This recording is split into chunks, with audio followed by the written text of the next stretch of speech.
I don't know why. Keep making me laugh. Let's go get high.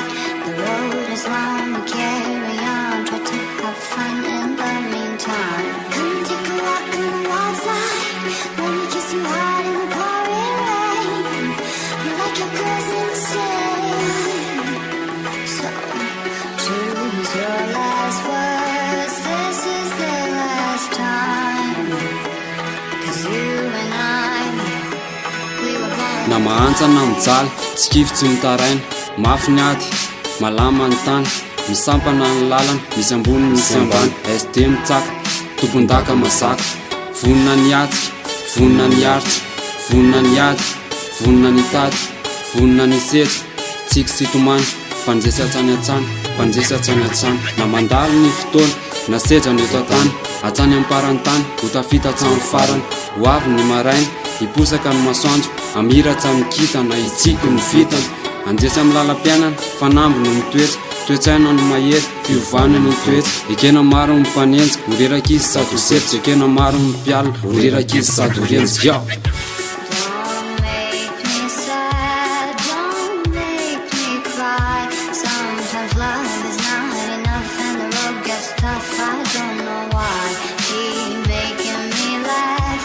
Let's go get high. The road is long, we carry on. Try to have fun in the meantime. Come take a walk on the wild side. Let me kiss you hard in the pouring rain. You like your cousin insane. So choose your last words. This is the last time.